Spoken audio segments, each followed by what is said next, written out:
शांत हो जा, शांत हो जा, मैं सब समझ। फैजल, कब खून खौलेगा रे तेरा?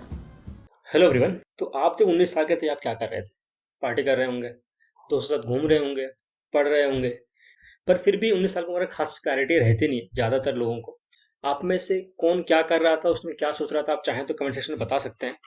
पर कुछ लोग ऐसे होते हैं जो 19 साल में डिसाइड कर लेते हैं उनको क्या करना है, कैसे अपनी ज़िंदगी आगे बढ़ानी है। ऐसे ही 2 लड़के आए थे, आदित्य फतेहपुरिया और राघव गोयल, जो ज़िलेनियर ब्रांड के ओनर हैं।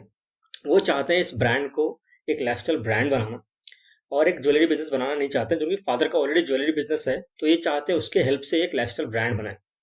काफ़ी यंग लड़के हैं, काफ़ी अच्छा ब्रांड है, इनके प्रोडक्ट्स बहुत अच्छे थे। शार्क लोगों ने बहुत तारीफ़ करी। एक्चुअली इनके प्रोडक्ट जेनुइनली अच्छे हैं, हम आगे जाके वेबसाइट में जाके देखेंगे भी, कैसी हैं, क्या हैं और क्या ये सही डिसीजन है 19 साल की उम्र में जब उनको पढ़ना चाहिए उस तरह वो एक एक ने पढ़ाई छोड़ दी है, वो पूरा बिज़नेस पे ध्यान दे रहा है, जो आदित्य फतेहपुरिया है। और जो राघव गोयल है, उनको पढ़ना है, तो पार्सन स्कूल थ्रू डिज़ाइन में एडमिशन मिला है उनको और ज़िलेनियर के थ्रू उनको 40% स्कॉलरशिप भी मिला है। तो क्या आपको ऐसा बिज़नेस करना चाहिए या पहले पढ़ाई कर लेना चाहिए फिर बिज़नेस में आना चाहिए? आपका क्या सोच है? आप वो भी कमेंट सेक्शन में बता सकते हैं, आप क्या सोचते हैं?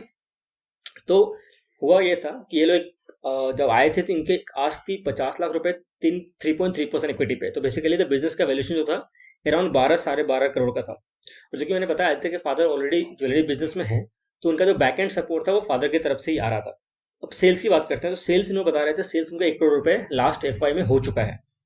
मतलब टू डेट हो चुका है और वो बोल रहे हैं कि 2 करोड़ तक वो सेल पहुंचा देंगे पूरे पूरे साल तक, मतलब मार्च 2023 एंड तक 2 करोड़ का सेल हो जाएगा।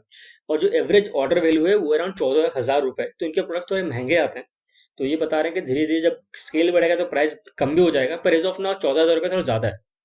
और इसके चलते विनीता ने थोड़ा अप्रहेंशन भी दिखाया था कि जब वो ऑर्डर वैल्यू है उसको थोड़ा कम करना पड़ेगा अगर हम ज्यादा ज्यादा लोगों तक रिच आउट होना चाहते हैं। तो ये उन्होंने बताया। थोड़े नर्वस भी लग रहे थे ये उस ये मतलब थोड़े पिच के अराउंड, बट उन्होंने धीरे धीरे चीजों को संभाल लिया। अब उन्होंने एक बहुत अच्छी काम करा, इन्होंने पूरा यूनिट इकोनॉमिक्स पूरा समझा दिया, जो कि बहुत इंपॉर्टेंट। अगर फाउंडर है और बिजनेस चला है तो बिजनेस का एंड टू एंड आपको जानना बहुत जरूरी है। तो यूनिट इकोनॉमिक्स की बात करते हैं, यूनिट इकोनॉमिक्स इन्होंने बहुत अच्छे से समझाया, जो कि बहुत अच्छी बात है।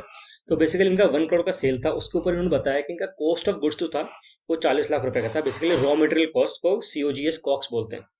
कस्टमर एक्विजिशन कॉस्ट इनका 25 लाख रुपए है। बेसिकली जो इन्होंने मार्केटिंग पे स्पेंड करते हैं 25 लाख रुपए। सैलरी ये 14 लाख रुपए देते हैं, खुद थोड़े भी लेते हैं, खुद बाकी एम्प्लॉयज को देते हैं। 14 लाख रुपए का सैलरी है। शूट कराते हैं ये 4 लाख रुपए का। बेसिकली प्रोडक्ट ऐसा है जिसको अच्छे से कैमरा में प्रेजेंट करना पड़ेगा। सोशल मीडिया इनका बहुत अच्छा है तो उनको शूट करना पड़ता है। Shoot costed them 4 lakh rupees. कुछ ओवरहेड्स है, लीगल होता है, चार्टर्ड अकाउंट को पैसा देना पड़ेगा। कुछ कुछ है, ओवरहेड 2 लाख रुपए का है। टोटल इनका 15 लाख का एबिटदा बनता है। तो एबिटदा हो गया इनका अर्निंग।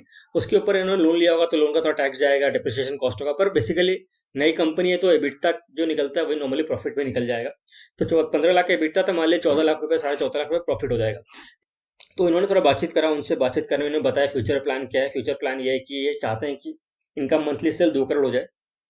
और इनका एक प्रॉब्लम भी है, प्रॉब्लम इनका ये है कि इनको टेक्नोलॉजी समझ में नहीं आती है, तो इनका टेक बैकग्राउंड वीक है। तो बेसिकली इन्होंने सारा सॉर्ट आउट कर लिया है, प्रोडक्ट कैसे बनेगा, डिजाइन सॉर्ट आउट कर लिया है। इनके कुछ बड़े बड़े कस्टमर्स भी हैं, जो आगे जाकर देखेंगे वेबसाइट पर इनके बड़े बड़े कस्टमर्स कौन है, जो कि आप चौंक जाएंगे कि 19 साल के लड़के के प्रोडक्ट इतने बड़े कस्टमर्स यूज करते हैं, वो भी हम देखेंगे। पर इन्होंने अपने प्रॉब्लम्स ऑनेस्टली बता दिया, हमारा टेक्निकल साइड प्रॉब्लम है, पर हमारे हमने बेस बना लिया है, हमारा सब कुछ सॉर्टेड। अगर टेक्निकली हम एक हमें सोल्यूशन मिल जाएगा तो we can grow much farther faster from here, और देन स्लोली स्लोली ये अपना ब्रांड बना देंगे। तो अब आते हैं ऑफर की तरफ। तो ऑफर इनका ऐसा था, इनको बेसिकली 2 ऑफर मिले। फर्स्ट ऑफर इनको अनुपम सर ने दिया और दूसरा ऑफर अमन, विनीता मैम और पीयूष ने मिलकर दिया। तो बेसिकली जो अमन का ऑफर था बेसिकली कंबाइंड, उनका ऑफर था करीब करीब 50 लाख रुपए 10% इक्विटी के लिए, जो बिजनेस को वैल्यू करता है अराउंड 5 करोड़ रुपए। पर उससे पहले अनुपम सर ने ऑफर दिया था, जो ऑफर था इनको 1 करोड़ रुपए, और उनका ऑफर था 10% के लिए। तो इन्होंने मांगा था 3.3%, 75 लाख रुपए, 50 लाख रुपए। पर अनुपम सर ने 1 करोड़ रुपए दिया, क्योंकि उनका मानना है कि आपको ज्यादा पैसे की जरूरत है, क्योंकि मार्केटिंग कॉस्ट बहुत ज्यादा है और आपको वेबसाइट बनाना है, टेक्निकल लोग हायर करने हैं, तो आपको ज्यादा पैसे चाहिए। और सिंस वो बोलते हैं कि मैं ज्यादा पैसे देने को तैयार हूँ, पर अगर मैं आपके साथ लग के काम करूंगा, क्योंकि आप काफी यंग है, आपको बहुत चीजों की नॉलेज नहीं है, तो अगर मैं अपना नॉलेज आपको दूंगा, लग के काम करूंगा, तो मुझे थोड़ा ज्यादा परसेंटेज चाहिए ताकि मैं मेरे को कुछ फायदा हो। तो उनका लॉजिक भी सही था, तो 10% वो मांग रहे थे। और जो नमिता मैम लोग हैं उन्होंने सेम 10% मांगा, पर 3 लोग दे रहे थे, तो बेसिकली 3.33% ईच का आएगा। तो अनुपम सर का कहना था कि 3%, 3.5% के लिए कोई आपको इतना के साथ काम नहीं करेगा, मैं 10% लूंगा इसलिए मैं काम करूंगा, कम लेता मैं भी काम नहीं करता, जो कि लॉजिकली सही था। तो लड़के काफी अच्छे थे, वो बाहर गए, 2 मिनट उन्होंने टाइम स्पेंड किया और वापस आके इन्होंने बता दिया कि हम अनुपम सर का ऑफर लेंगे, क्योंकि एट दिस एज जो कि इन्होंने बहुत अचीव कर लिया है, काफी स्टार्ट दे दिया है, पर एट दिस एज बहुत सारी चीजें हैं जो उनको जानना जरूरी है, और उनको ऐसा कोई चीज जो उनको टाइम टू टाइम मेंटर कर सके। और अनुपम सर जो कि कहा कि मैं 10% लूंगा तो मैं आपको ये फैसिलिटीज दूंगा, तो इसलिए इन्होंने अनुपम सर का ऑफर जो एक्सेप्ट कर लिया, जो कि मेरे हिसाब से भी अच्छा था। तो ये इनका वेबसाइट है, देख सकते हैं, जिलेनियर नाम का। इनके पहले कस्टमर्स देखते हैं, जो आप चौक जाएंगे, it's really good. Ranveer Singh इनके कस्टमर है, रफ्तार कस्टमर है, ये कौन है मुझे पता नहीं है, और करण जौहर इनके कस्टमर हैं। इसके बाद सोनाक्षी सिन्हा कस्टमर है, फिर ये आर्यन खान आई थिंक वो कस्टमर है, ये वरुण धवन कस्टमर है, और इसके बाद से जानवी कपूर कस्टमर है, अनन्या पांडे बता रहे हैं वो भी कस्टमर है। तो इससे बहुत ज्यादा सेलिब्रिटी कस्टमर है जो कि कस्टमाइज प्रोडक्ट बनवाते हैं या डिजाइन प्रेजेंट करते हैं कलेक्शंस, और जिनको पसंद आता है तो ये खरीदते हैं। इनको काफी हाई नेटवर्थ जो इंडिविजुअल है वो भी कस्टमर है, ज्यादा पैसे में खरीदने वाले कस्टमर है, प्लस ये लोग जब पहनते हैं चीजों की मार्केटिंग बहुत बढ़ जाती है, तो वो भी हैं। मेरे हिसाब से रफ्तार नहीं, शायद ये किंग है, ठीक है। तो इनके बहुत बड़े बड़े कस्टमर है, रफ्तार भी इनका कस्टमर है बेसिकली। तो इनके कस्टमर्स बहुत ज्यादा हैं, ये शायद प्लस में क्लिक करेंगे तो शायद और कस्टमर्स इनके दिखेंगे। हाँ, तो इनके और कस्टमर है, तो आप देख सकते हैं यहाँ पे, ये शायद सिद्धार्थ, पता नहीं, सिद्धार्थ चतुर्वेदी है शायद, ये कस्टमर है। इसके बाद से हैं वो काफी कस्टमर है इनके, हाँ ये भी सिद्धार्थ है। तो काफी बड़े बड़े कस्टमर्स हैं इनके। और प्रोडक्ट आप देखेंगे, अगर प्रोडक्ट हम जाके देखते हैं, तो बेसिकली ये एक ब्रेसलेट है जो बना रखे हैं, ठीक है। इसकी ये 21,000 रुपए का आता है। तो प्रोडक्ट जो है थोड़ा महंगा है इनका, ऐसा कुछ सस्ता प्रोडक्ट नहीं है।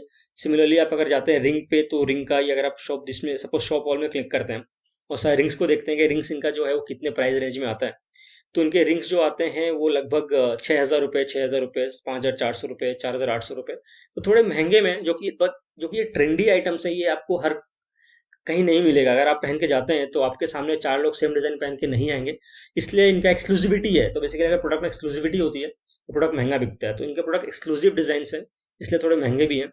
और जो कि इनके टारगेट कस्टमर ऑब्वियसली कम है, तो बहुत कम लोग ऐसे फंकी चीजें पहन के कहीं बाहर जाएंगे, ऐसे बहुत, इंडिया पॉपुलेशन बहुत कम है, तो पॉपुलेशन भी कम है और डिमांड भी इनका बहुत नीश है, तो इसलिए इन्होंने प्रोडक्ट को थोड़ा ज्यादा प्राइस किया है, क्योंकि स्ट्रेटजी वाइज भी ये सही है। और सेकंड थिंग है कि ज्वेलरी मार्केट है, तो ज्वेलरी ऑब्वियसली थोड़ा महंगा ही होता है, तो ये काफी अच्छा है। ओवरऑल प्रोडक्ट्स देखेंगे तो प्रोडक्ट्स एक्चुअली जेन्युइनली अच्छा लगते हैं। जो अमन ने पहना था बेसिकली हेडफोन वाला, वो एक्चुअली बहुत अच्छा था, बहुत कूल था। तो ये रहा इनका वेबसाइट, आप बाकी प्रोडक्ट भी एक्सप्लोर कर सकते हैं। आप जाके इनके बहुत सारे प्रोडक्ट है, ब्रेसलेट भी, अगर ब्रेसलेट में क्लिक करते हैं ब्रेसलेट लोड हो जाएगा, सारे ब्रेसलेट आप देख सकते हैं। तो ऐसे बहुत सारे प्रोडक्ट है, कुछ 14,000 रुपये, 5,500 रुपये, 8,500 रुपये, 18,000 रुपये के ब्रेसलेट हैं। यहाँ पे कुछ स्पाइक बैंगल है, कुछ 11,000 रुपये का है। और we should appreciate them, like 19 साल के लोग इतना कर रहे हैं, तो कभी कभी शर्म भी आती है कि यार, मतलब why lot of people are not trying, but ठीक है, everybody has their own time pace, सब अपने टाइम पे करते हैं। तो आपको ये वीडियो कैसा लगा? आपको अगर कुछ इन्फॉर्मेशन चाहिए, कुछ लग रहा है कि और कुछ ऐड करना चाहिए, कमेंट सेक्शन में बताइए। और अगर वीडियो अच्छा लगा तो दोस्तों में शेयर कीजिए, आप सब्सक्राइब कीजिए, न्यू चैनल, आपका सपोर्ट जरूरी है, तो आप चैनल को सब्सक्राइब कीजिए। और कुछ भी फीडबैक हो तो कमेंट सेक्शन में बताइए। Thank you so much for watching, stay happy, stay safe.